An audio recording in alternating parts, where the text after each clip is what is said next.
ஹாய்ங்க எல்லாருக்கும் வணக்கம். இன்றைக்கி நம்மளோட டெய்லி ரொட்டீன் தான் நம்ம பார்க்க போகிறோம். பாப்பாவை ஸ்கூல் அனுப்பிட்டு ஸ்ட்ராங்காக ஒரு டீ போட்டு குடிச்சிட்டு கொஞ்ச நேரம் ரிலாக்ஸ் பண்ணால் தான் மற்ற வேலையெல்லாம் ஃப்ரெஷ்ஷாக என்னால் பண்ண முடியும்.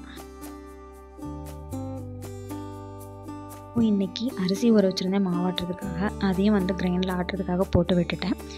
நெக்ஸ்ட் சைடில் துணி நிறைய இருந்தது. சரி, அதையும் மிஷினில் போட்டு விட்டலான்னு சொல்லிட்டு அதையும் போட்டு விட்டுட்டு இருந்தேன். ஆனால் ஒன்றுங்க, எந்த வேலைக்கு வேணாலும் போயிடலாம், ஆனால் ஹவுஸ் ஒய்ஃபாக மட்டும் கண்டிப்பாக இருக்கவே கூடாது. நீங்கள் என்ன தான் மார்னிங்லேருந்து நைட் வரைக்கும் ஓடி ஓடி வேலை செஞ்சுட்டே இருந்தாலும் உங்களுக்கு கிடைக்கிற ஒரே கிரெடிட் பார்த்திங்கன்னா வீட்டில் சும்மா தான் இருக்கா. சரி, வீட்டு வேலையெல்லாம் முடிச்சுட்டு கொஞ்ச நேரம் ரிலாக்ஸ் பண்ணலாமேன்னு சொல்லி படுக்கலாம்னு நினச்சோன்னா உடனே சைடில் கமெண்ட் வரும், இப்போ இன்றைக்கி தூங்குறது தான் வேலை அப்படின்னு சொல்லிட்டு. வேலைக்கு போகிறவங்களுக்கு கூட சாட்டர்டே சண்டே லீவ் இருக்கும், ஆனால் ஹவுஸ் ஒய்ஃப்ஸ்க்கு மட்டும் என்றைக்கும் லீவே கிடையாது. 24/7 துணியெல்லாம் மாடியில் தான் காய போட்டிருந்தேன்.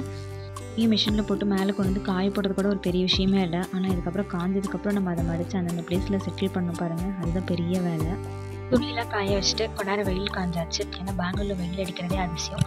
ஸோ வெயில் அடிக்கும்போது நம்ம அதை யூஸ் பண்ணிக்கணும். மாடியில் செடி அதிகம் நாங்கள் ஊருக்கு போயிருந்த டைமில் எல்லாம் காஞ்சிருச்சு. துளசி ஓமலி செடி மட்டும் இருந்தது. பாப்பாவுக்கு சளி காய்ச்சல் டைமில் நான் அதை கசாயம் வச்சு கொடுப்பேன். மாவெல்லாம் கரைச்சி பாக்ஸில் ஊற்றி வச்சுட்டு பாத்திரம் நிறைய இருந்தது. சரி, அதையும் எல்லாம் வாஷ் பண்ணி வச்சிடலான்னு சொல்லிட்டு வாஷ் பண்ண ஸ்டார்ட் பண்ணிட்டேன்.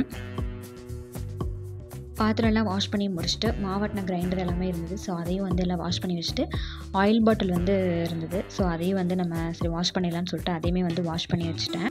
ஆயில் பாட்டில்ஸ் எல்லாமே வாஷ் பண்ணி வச்சாச்சு. காப்பர் அண்டாவில் வாட்டர் ரீஃபில் பண்ண வேண்டியிருந்தது. அதுக்காக அண்டாவே விளக்கிட்டு இருந்தேன். நான் எப்போவுமே காப்பர் விளக்குறதுக்கு புளி மட்டும்தான் யூஸ் பண்ணுவேன். பவுடரோ இல்லை சோப்போ லிக்விடோ நான் எதுவுமே யூஸ் பண்ண மாட்டேன். நீங்கள் வெறும் புளி மட்டும் போட்டு யூஸ் பண்ணிங்கனாலே ரொம்ப நல்லா பளிச்சுன்னு ஆயிரும். அப்படி இல்லைனா லெமனில் சால்ட் போட்டோ இல்லை பேக்கிங் சோடா இந்த மாதிரி போட்டு நீங்கள் வாஷ் பண்ணலாம், நல்லா பளிச்சுன்னு இருக்கும். காப்பர் பாத்திரத்தில் தண்ணி ஊற்றி வச்சு குடித்தோன்னா உடம்புக்கு ரொம்ப நல்லது. ஆனால் அப்பப்போ பாத்திரத்தை வாஷ் பண்ணிவிட்டு தண்ணி மாற்றி வைக்கணும். நான் ரீசெண்டாக படித்தேன். ஸோ கையோட சிங்கையும் எல்லாம் க்ளீன் பண்ணிவிட்டு ஃபுல்லாக கவுண்டர் டாப்பையுமே சும்மா ஒரு தொடச்சி விட்டுட்டேன். கிச்சன் வேலையெல்லாம் முடிச்சாச்சு. கையோட அண்டாலையும் தண்ணி ஊற்றி வச்சாச்சு. நாங்கள் இது ஒரு 1 டேக்கு மட்டும் தான் யூஸ் பண்ணுவோம். நான் டெய்லியுமே வாஷ் பண்ணி வச்சுருவேன். நம்மளது பார்த்திங்கன்னா ரொம்ப சின்ன கிச்சன் தான். ஸோ அதில் நான் இந்த மாதிரி ஸ்டோரேஜ் ரேக் வச்சு தான் நான் மேனேஜ் பண்ணிகிட்ருக்கேன்.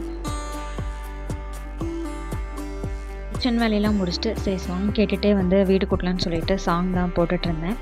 நான் எப்பவுமே வீட்டில் தனியாக இருக்கும்போது மெலடி சாங்ஸ் தான் கேட்பேன். ஸோ அதை தான் செலக்ட் பண்ணிகிட்டு இருந்தேன்.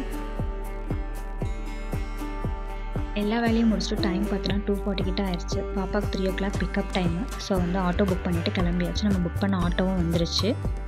3 o'clockலாம் ஸ்கூலில் ஷார்ப்பாக இருக்கணும், அப்படி இல்லாட்டி பாப்பா அவ்வளோதான் அப்படியே ரொம்ப சோகமாயிடுவா. ஸோ அதுக்காகவே நான் சீக்கிரம் கிளம்பி 3 o'clockலாம் அங்கே போயிடுவேன். இன்றைக்கி ஒரு 7 minutes முன்னாடியே ஸ்கூலுக்கு வந்தாச்சு. 2:53க்குலாம் நான் ரீச் ஆகிட்டேன். ஸோ வெயிட் பண்ணி கூட்டிகிட்டு போகணும். நெக்ஸ்ட் இதே மாதிரி ஒரு வீடியோவில் பார்க்கலாம். பாய்.